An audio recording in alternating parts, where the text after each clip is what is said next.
Bang, we are back. Tarps off UK MMA. We have a special show for you today. Today we're going to war, me and Frank. We're going to war. You took the headband off. I did take the headband off. I'm so what sorry. Does that mean, like super war? Or... Yeah, it's like my Super Getting Saiyan's coming serious now. through and it's just burning it off. I'm like, yeah, I don't want to get blood on the headband.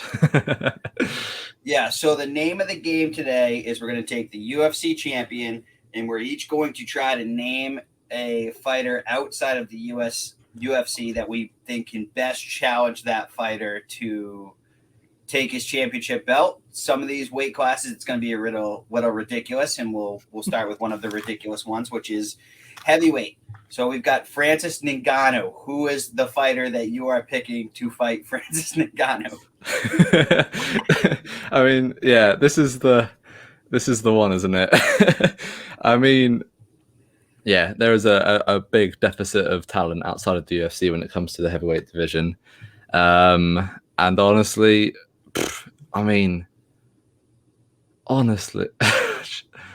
I said on the pre-show Fedor Emelianenko. Come on, you gotta pick Fedor now. I'll go with Fedor. I mean, what a terrible selection.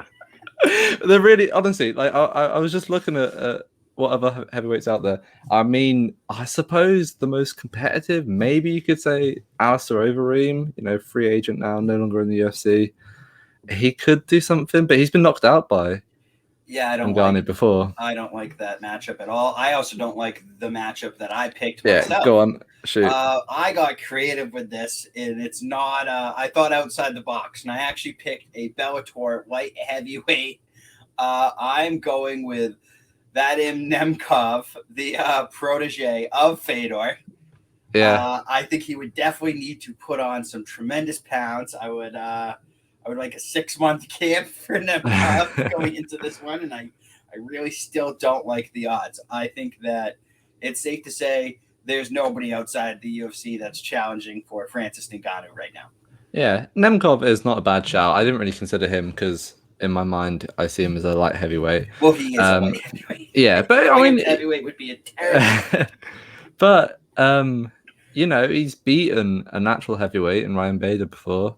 So maybe he's young as well, but let's be honest. Yeah, it's got to be someone within the UFC. Is going to be someone to beat Ngannou, maybe Garn or John Jones, someone like that. But yeah, UFC trumps up on heavyweight, I think. So now we head over to Jan Blachowicz. Yeah.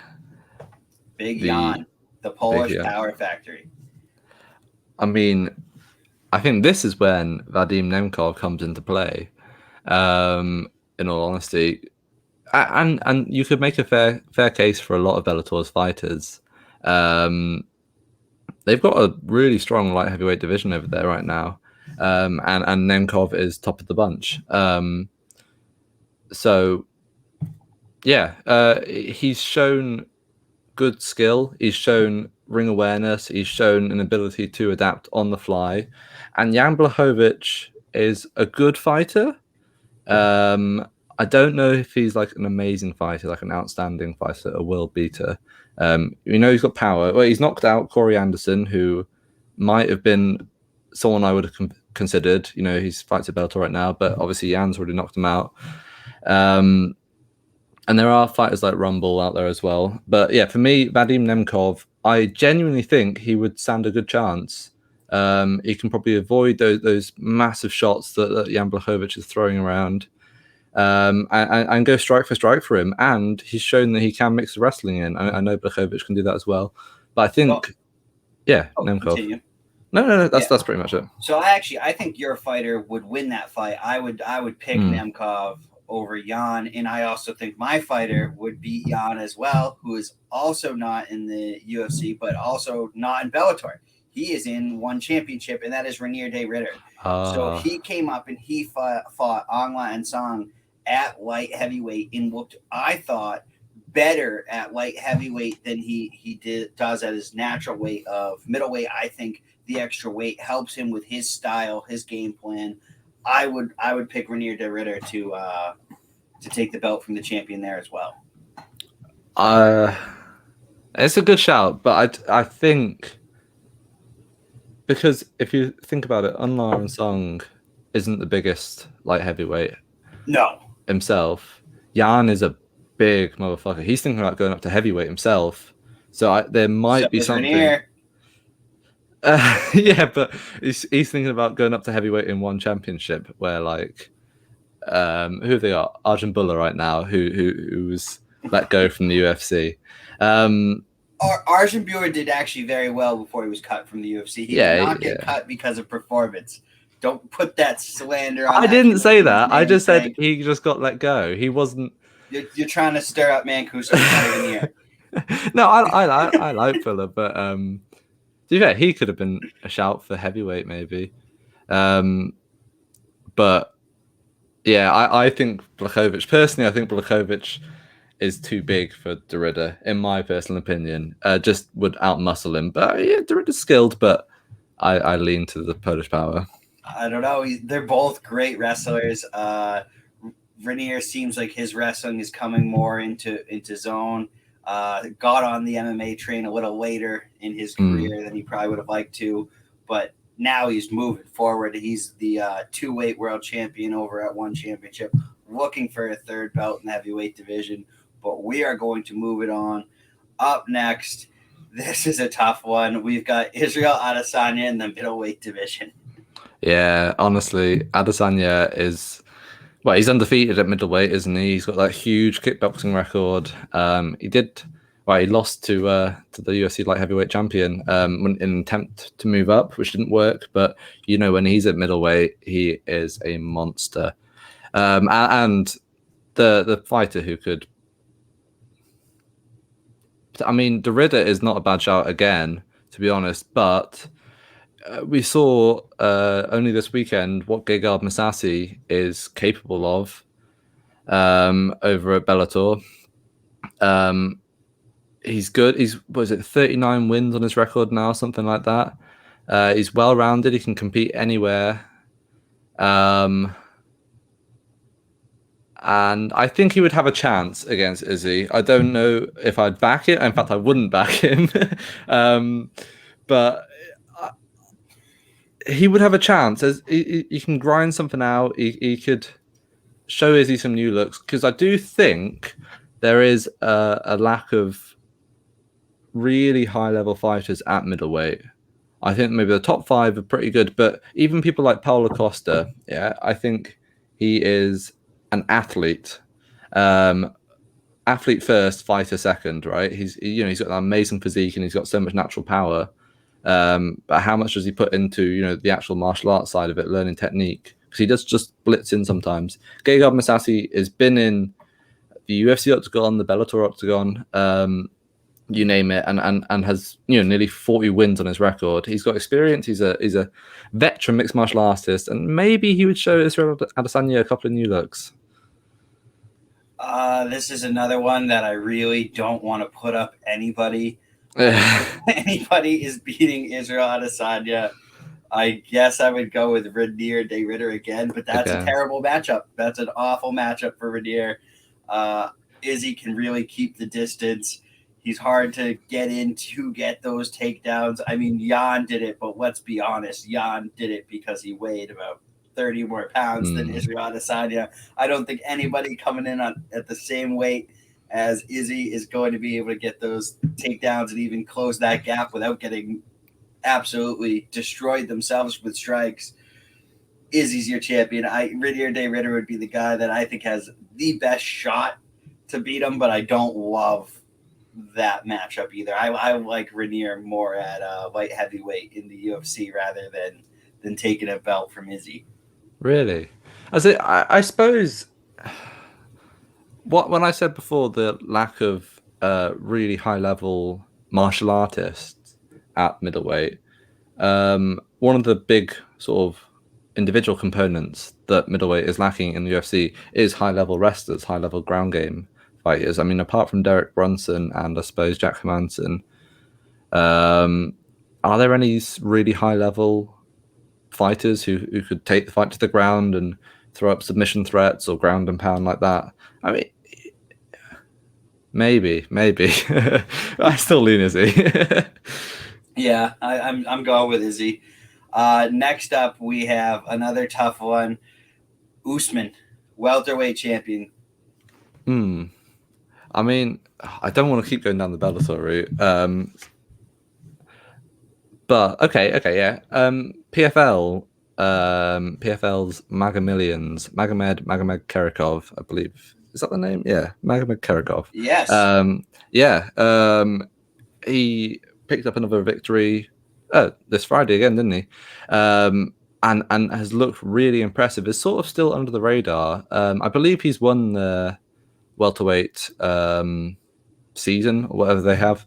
And he's got some good wins. And he's a good all-rounder as well, which it's interesting, the development that Kamaru Usman has had over the past few years, isn't it? Like, it just offers a lot of different looks. Okay, that's actually a really good pick. I think that would be a great fight. Kind of similar styles between the two of them. With that, they're completely well-rounded mixed martial artists. The only reason I shy away from your pick is because I think the way to beat Usman is to beat him early with strikes. I'm going with Michael Venom Page from Bellator. I just think if you're going to beat Usman, it's gonna happen in those first 2 minutes of the fight where we've seen him get rocked before. I think if you get rocked by Michael Venom Page, it can be all over for you. I'm picking Michael Venom Page, bum rush him. That's not how Michael Venom Page fights, though. He No, doesn't it's bum rush. Maybe, but yeah, I did consider MVP as well myself, especially with this being Tarps of MMA UK. But MVP has been given a lot of friendly matches, hasn't he, over at Bellator? Yes. And that one time he did fight Douglas Lima, he got sparked out cold. Now the two men are rematching soon, so it'd be interesting to see if he has upped his game a bit, because he has actually shown some wrestling before. What was it when he fought Paul Daly? It was one of the most boring fights. And Paul Daly's not a joke. I mean, that's a tough fight. Paul Daly's really quite dangerous, and I think MVP recognized that and thus utilized wrestling to take away Paul Daly's threats. But I still lean Kamaru Usman. The UFC is very dominant, and I don't see Colby Covington beating Kamaru Usman either right now. That man is a freak of nature. I'm picking Usman too to beat anybody. Yeah, Amasov is not a bad shout as well. I know what's his name, Josh Thompson, former UFC fighter, works on the Bellator commentary booth sometimes, or like the back panel, what we call them. He said he reckons Amasov is the one welterweight out there right now who could potentially defeat Kamaru Usman. He is the current Bellator welterweight champion, so yeah, maybe. But yeah, I've seen actually a couple guys say that. Very interesting. I watched him fight in his last fight, and he seems like he's got it all. But I mean, it's so different when you're actually in there against Usman, and he's the guy across you. So I'd love to see it, and who knows, maybe soon. But I think this might be another one where we might hear an and new. The lightweight Charles Oliveira. Is there a guy outside of the UFC who can beat him? I definitely think there is.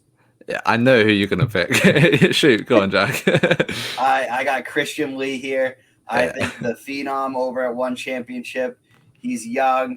He's not even in his prime yet. He's got every tool, the striking, the ground game, everything. He's beating legends. He's only getting better. He's only going to get better. I think Christian Lee already right now beats any lightweight in the world. Any lightweight? Wait, does that include Habib, even though he's retired? Because I don't think he beats Habib.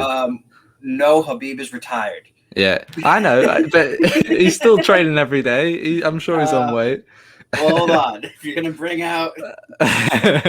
Open the closet, we'll find... I have to say anyone but Khabib? I mean, to be fair, if you no longer count him as a UFC fighter, he could be his own pick in itself. Like, Habib Nurmagomedov to come back Oh, that's a cheating pick. That is a cheating pick. We're not allowing that. Yeah, honestly, who else is there? Let's be honest. Like, I think Patricio Pitbull.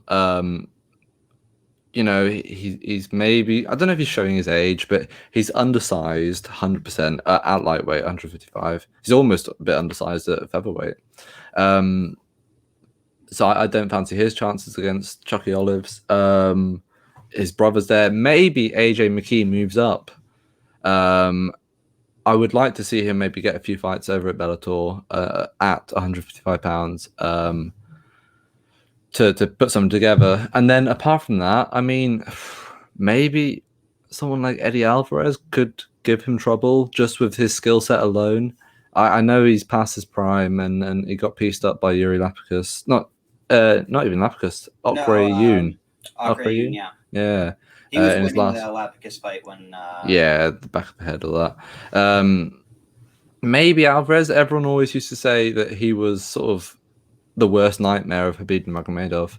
So I thought I'd have more variety from outside in the UFC, but honestly, apart from Christian Lee, I'm struggling to think of anyone who could defeat any of that top 5 in the UFC lightweight division. Well, I think if AJ McKee and Chucky Olives were to fight next week, the odds wouldn't be too crazy, like one way or the other. I think AJ McKee would have a fair chance. I would probably pick Oliveira, but I think that would be, you could say that's a fun fight. Yeah, and there, I mean, the thing with Oliveira is he's on that incredible 9-fight win streak right now, 8 or 9 fight win streak. But not all of it is against high-level opposition. I mean, you've got more recently Kevin Lee, Tony Ferguson, and of course Michael Chandler, which are all really impressive wins. But apart from that, like Tamer, he's got a few fights against Nick Lentz, and he does have a habit of looking sort of like he might be in danger when he's fighting. He's so tall and wiry, and if he gets hit, you see his whole body sort of move. So until he starts like racking up some title defenses, I mean, if he can even beat Dustin Poirier, which is a whole nother matter, I'm backing Oliveira in that fight. I don't know about you. Yeah, I mean, Oliveira. It's gonna be fun to see how this lightweight division pulls out, because you got Oliveira versus Poirier, probably not happening. Honestly, I think Poirier is going to fight Nate Diaz again. Do you reckon? And he's going to go for the next money fight. So who's that leave Oliveira with? Does it leave him with the winner of Chandler versus Gaethje? It could be Chandler Gaethje. It could be Makhachev, RDA, or it could be Beneil Dariush. Beneil Dariush has to fight one more time, which I would love to see him fighting Makhachev instead of RDA. No offense to RDA. Yeah. Yeah, I mean, well, Dariush is ranked 3rd. So if the UFC really didn't have an opponent for Charles Oliveira, maybe they could stick him. I mean, they gave Oliveira the title fight off a win. Do you? I do think Dariush could win. I'm I don't know if the odds are in favor of him winning, but it's a possibility. It's not an automatic win for Charlie Oliveira if he goes against Dariush. Interesting. I would feel more comfortable picking Oliveira over Dariush than picking Oliveira over Dustin Poirier. I would feel nervous either way. I would feel nervous for Oliveira either way. Those are both not easy fights. No, I mean, there's no easy fights in the top 10 of the lightweight division. Well, with the exception of number 6 and number 7 and maybe number 9. Wait, who are they right now? Tony Ferguson, Rafael Dos Anjos, and Conor McGregor. Dos Anjos is not an easy fight, I don't think. I don't know. I thought he started to show his age in these last couple of fights. Up at welterweight, he was undersized, I feel like. He came down, he beat Paul Felder. Well, I mean, he's fighting Makhachev next. Now, so I like RDA. I'm an RDA fan, but yeah. I've seen him start to, decline. I would say. Yeah, He's not he's yeah. not awful. I mean, He's not a spring chicken either. Yeah. Yeah, does he deserve to be in the top 10? I don't know. We're gonna find out next fight, and I hope we don't find out the hard way that he doesn't. I mean, Makhachev is a hideous fight for anyone. He arguably could defeat anyone in that top 10. Islam Makhachev. He's got a good shot to beat anyone just because, not only because he can wrestle almost as well as Habib, but he can actually also strike. That's one big sort of narrative that's coming out. Are you giving RDA a chance in that fight? No. Neither am I. I want to, but I do too. Yeah. Well, up next we have Volkanovski. This is the featherweight division. I think we're obviously both going to pick AJ McKee. No, we're both going to pick Mads Burnell, are we not? Oh, right. You're going to go with Mads Burnell. I'm obviously going to go with Mads Burnell. The man can do it all. He can wrestle, he can box, he can fight in the clinch. And he is not getting enough respect being put on his name. I totally forgot that you were going to go Mads Burnell here. I'm going AJ McKee. Yeah. 100%. AJ McKee 18-0. Just beat Patricio Pitbull. Do I need to say any more? I don't think so. But we could see Mads Burnell versus AJ McKee. And hey, winner of that should go over and fight Volkanovski. So this could be really fun.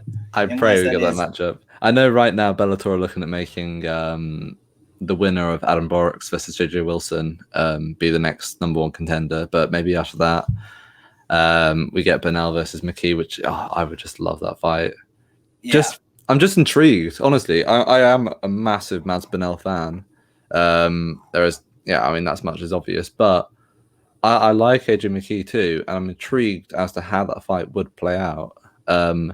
Because Burnell, I would argue, is the more well-rounded fighter. I feel like maybe McKee is the more dangerous fighter, and has more ways of finishing the fight.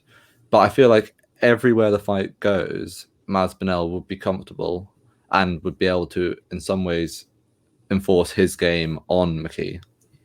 And Mads Burnell can eat some strikes as well. I mean, we've seen him eat some punches where he just looks unfazed. I worry about him eating those shots versus some of these contenders, though. Like, if he eats that shot from AJ McKee, can he still stand in there? If he eats that shot from Max Holloway, can he still stand in there? He definitely can survive it from Max. Max is a pressure fighter, isn't he? He's volume. It's not one shot from Max. It's like 1,000. Fair enough. But, well, I don't know, because there's just interesting facets to the game, to the fight, a fight between Burnell and McKee. Just in that, like, Burnell utilizes that sort of high guard. Like, it's weird, like, not normally used in MMA. Really has his hands up like this the whole time. And you saw in the Emmanuel Sanchez fight most recently, Sanchez is like throwing loads and loads of strikes, but they're just slapping off Burnell's arms. I just wonder, like, that sort of like flicking out a high kick that he lands on Patricio Pitbull, McKee this is, that probably just comes across Burnell's high guard and he ends up clinching up and the fight just goes a different way. I don't know. I'm intrigued. I'm very intrigued. And to be honest, look, Volkanovski and Holloway both are really, really good fighters. But this is arguably the tightest out of all the picks we've had so far, because both McKee and Burnell, what we need is just a 4-man tournament, and we stick AJ McKee against Max Holloway, Mads Burnell against Alexander Volkanovski, and then the winner of those two fights, and he gets the overall featherweight world belt. That would honestly be very entertaining. I would take my money. I would love to watch that tournament. Up next, now we have a difficult one. Probably should have talked about this before we hit the record button, but we have bantamweight, and I don't know whether we should be picking someone to fight Aljamain Sterling or Peter Yan. Well, we can do similar to what we just did then with featherweight, in that put them both up to consideration. Both Max Holloway and Alexander Volkanovski, both Piotr Jan and Aljamain Sterling. I mean, I see Jan as a better fighter. I imagine that you do as well. Yes. Yeah. I'm gonna match up against Jan here, I think. Mm-hmm. And it's tough. So I got two guys that I'm really thinking about here. I got three. One is John Lineker over at One Championship, and the other is who I think ultimately will be the bantamweight champion by the end of the year in Bellator, and that is Patchy Mix. Oh, okay, so right. Those are the two guys, and I don't know who has in there. Going to be more different fighters. I mean, John Lineker, we all know what he's looking to do. He's looking to slow down the fight for the first part of it, and then throw until you're out cold. Whereas Patchy Mix is a lot more well-rounded.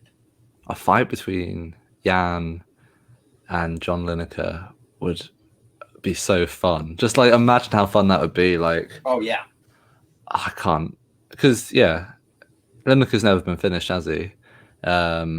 Would be a fun tournament again. Imagine Sterling versus Mix, and then you got but I've got another two names I can throw in that mix. So in that mix. First, another former UFC fighter transitioned over to Bellator, obviously Sergio Pettis, who I imagine might end up or you know what, Sergio Pettis or James Gallagher. Well, James Gallagher and Patch are going to fight, so that'll be someone's going to get eliminated right there. It's going to be James. It's not going to get out of the first round. Gallagher locks up the rear naked choke. And then also, I'd like to throw a bit of a wild card one out there. Horiguchi over at Ryzen. To be honest, I haven't watched enough of his stuff. Because Ryzen's quite hard to watch up here in the UK. But from what I've seen, and I know some of the big names out there, MMA journalists, have been really hyping him up and saying that he might be one of the best bantamweights in the world right now. So I'm not going to put too much credence in it because I've only seen highlights and that's all I can get. But Horiguchi might be a name worth throwing out there. For me, it would be Sergio Pettis, who obviously defeated Aquilata. Yeah, Juan Aquilata. Most recently to claim the Bellator bantamweight title. But yeah, I don't know how we work a tournament with just 5 people. But, all the shouts and all competitive fights, I think, as well. Peter Yan gets a bye to the championship. That's how you figure it out. The winner of it all fights Peter Yan. I would love that. And now we go to the flyweight, which is going to be tougher to do because obviously Bellator does not have a flyweight division. One championship. It seems like it would have to be Adriano Moraes that you put forward here after he beat Demetrius Johnson. But there are some killers in that flyweight division of One Championship that kind of go under the radar. Yuya Wakamatsu. Yes, Wakamatsu's very good. I wouldn't be shocked if he is in that top of the world mix before you know it. So I'm going to go with Adriano Moraes, though, to fight Brandon Moreno. What a fight that would be. I would not be putting any money on that. I would just watch that as a fan. I think, Adriano Moraes is an interesting fighter. Like he's big, isn't he, for flyweight? I'm watching his last fight against Mighty Mouse and just being shocked at how big he was. But then I don't know. Can you really count out Demetrius Johnson over back in the UFC? Like it's not like he was cut from the UFC because he wasn't performing or anything like that. He was looking exceptional still, and went over in that deal with, it was the Ben Askren deal, wasn't it, that Mighty Mouse went over? Yes, Ben Askren for Mighty Mouse straight up. And honestly, this division inside the UFC is absolutely stacked with great talent. So I don't think they would need to bring in over One Championship's a stack too. I mean, Yuya Wakamatsu is a great shout. Also, This is kind of a weird one. A former Bellator flyweight champion for when Bellator did have a flyweight division, and former Cage Warriors flyweight champion Jake Hadley, UK guy. He's actually going on. I think he's fighting the Contender Series soon,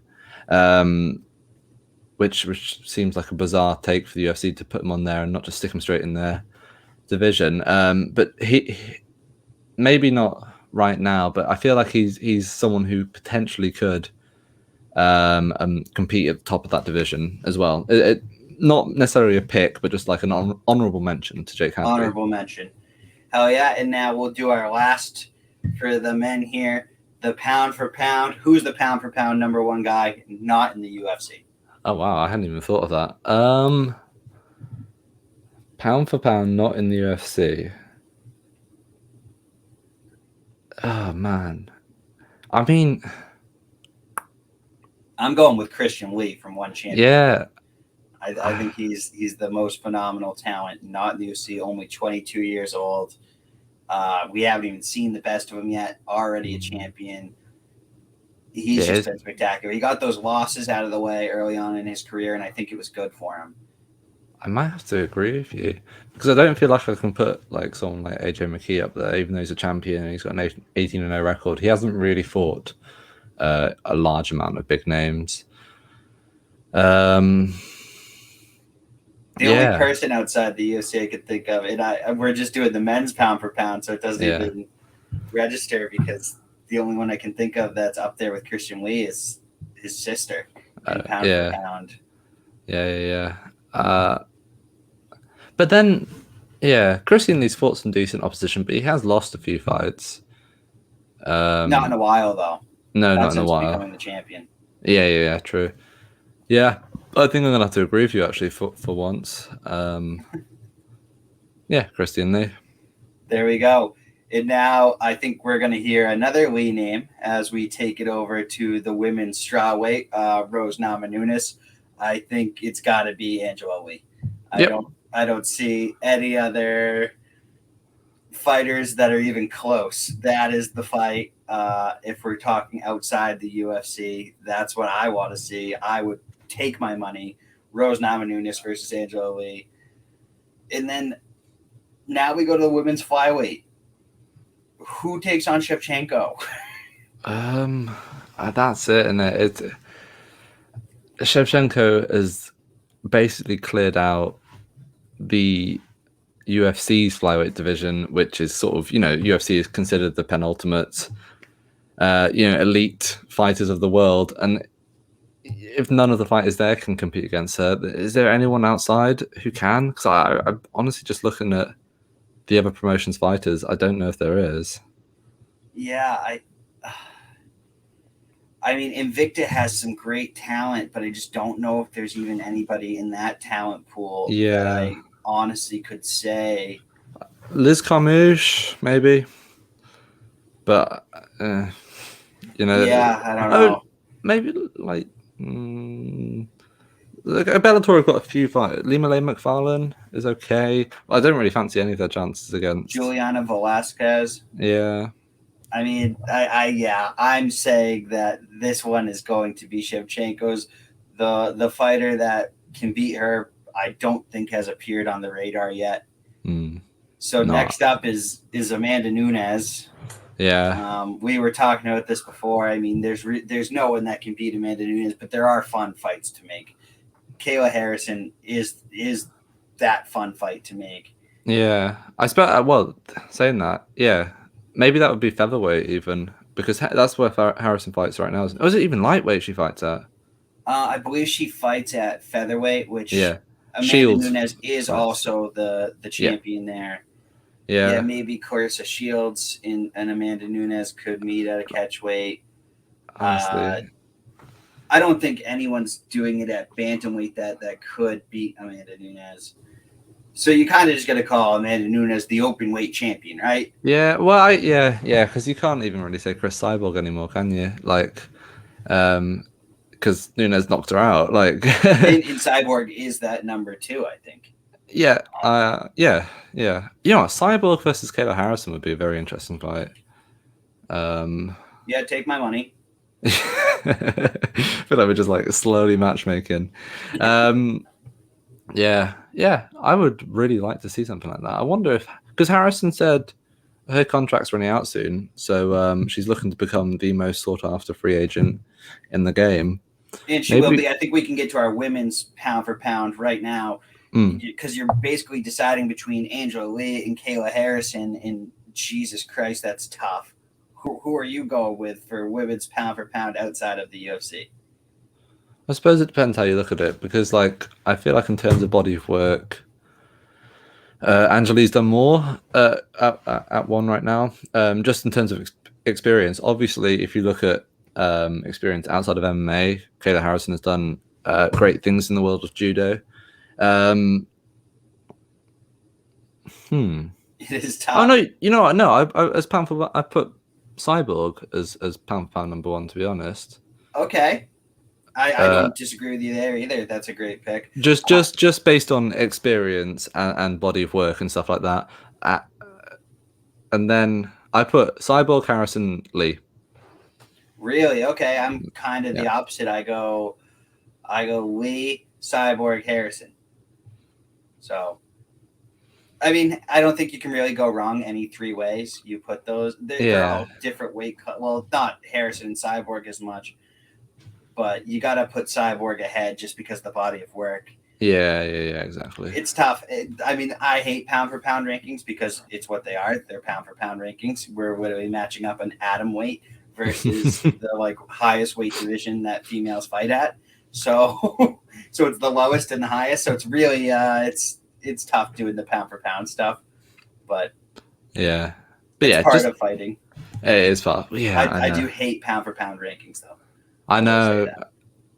Yeah, especially in the UFC, I just like don't understand that how they go up and down sometimes, because like they quite often just have people like fall out with the pound for pound rankings, despite like neither of the two people like going up or down having a fought recently. It's just random shit like that just doesn't make sense to me. Yeah, like how is Max Holloway ahead of Charlie Oliveira and Brandon Moreno right now, and Peter Yan? Yeah, come on. Yeah, I guess they must have knocked back Yan after the I Aljo love Max loss, Holloway, but he is not number 9. Well, I suppose I don't know. That's the thing. The UFC can be like, oh, well, we don't agree with the judge's decision in that Volkanovski fight, so we're just going to ignore it and stick him up there when maybe he shouldn't be. If you're just going off results alone, because Max is coming off 2 losses right now. Oh no, he beat Keita, didn't he? But even so, do you agree with who's the number 1 UFC pound for pound fighter right now? John Jones. I mean, well, no. To be honest, no. I'd probably stick Kamaru Usman up there. Yeah, they have Usman at 2. Yeah, I would probably put Usman or Izzy as the number 1. Yeah, Izzy's coming off that loss though. No, he's coming off a win over Vittori, isn't he? Oh right, yeah. I'm thinking about the Jan loss still. Yeah. In Jan Blachowicz, he's number 7, so. Right, yeah, he needs to get a few more title defenses on his record. Yeah. All right, well, I think that'll do it. That was a little fun game we decided to play. Yeah, in a week that there's no fights, why not have a bit of a laugh? Exactly. We will be back next week, maybe doing something stupid, maybe back to our regular scheduled program. Who knows? But this was a blast, and we will catch you guys next week. Bang.